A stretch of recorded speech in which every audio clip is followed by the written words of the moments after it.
New day, new life. Hi everyone, this is Sherko Mercado Merds, and for today's vlog, samahan niyo po ako sa aking munting small business.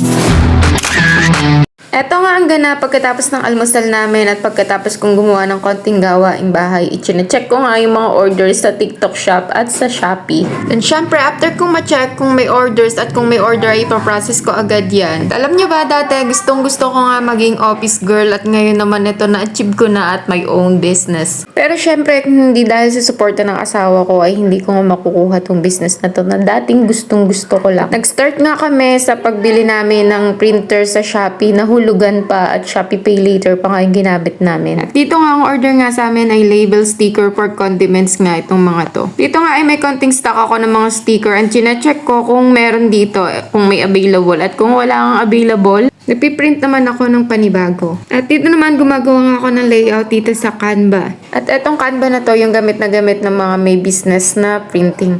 And yung mga nagbebenta din ng digital product. Then after kong ma-layout, ipiprint ko na yan. Ina-edit ko na nga lang yan at may layout na ako dyan. Syempre, may paglambing dyan ng Diyosawa. Para naman lalong sipagin ba? Okay, tama ng harutan. Mag-work na. Habang ako nagtatrabaho dito at itong nung aking panganay naman dito ay nagwo-walking nga at hawak nga ang kanyang inspirasyon, dala-dala ang kanyang buko salad. Sabi niya sa akin ay mag-walking nga daw siya kasi may inspirasyon daw siya. Akala ko naman ay may crush na, yun naman pala yung buko salad. Ito nga ay inuumpisahan ko nang i-print yung mga label sticker. Habang printing ang label sticker dito naman ay nag-aasikaso na ako ng layout nitong mini magazine dahil meron nga ring order sa akin dito ng mini magazine. And as you can see, malapit na nga ditong ma-print yung aking label sticker and dito ikakat ko naman yan. Pero habang nagkakat naman ako dyan, ipiprint na nga yung mini magazine. At sa mga gusto pong umorder, pwede po kayo mag-PM sa akin dito sa Facebook and pwede nyo pong i-visit ang ating TikTok shop, Hope.print. And available din po tayo sa shop. At dito naman, nagpiprint na nga ako ng Waybill sticker. At dito na rin ako nagpiprint ng Waybill sticker dito sa Epson L121.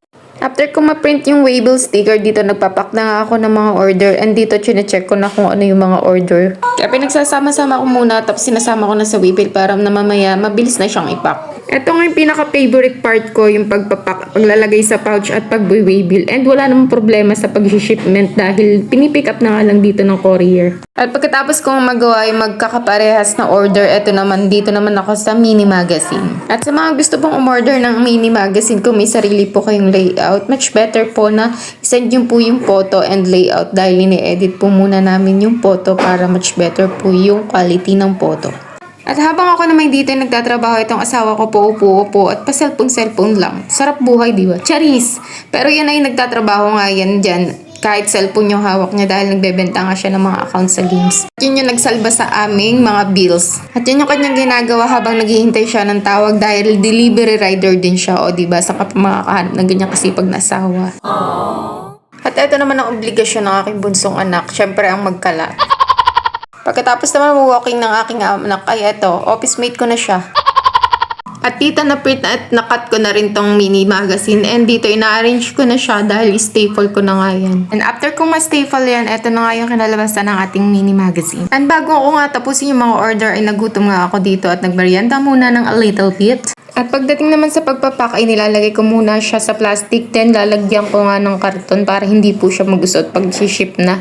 And then after nun, ilalagay ko na siya sa pouch. Then lalagyan ko na ng Waybill. So hanggang dito na lang. Don't forget to like, share, comment, and mag-follow ka na rin. See you in my next vlog. Bye!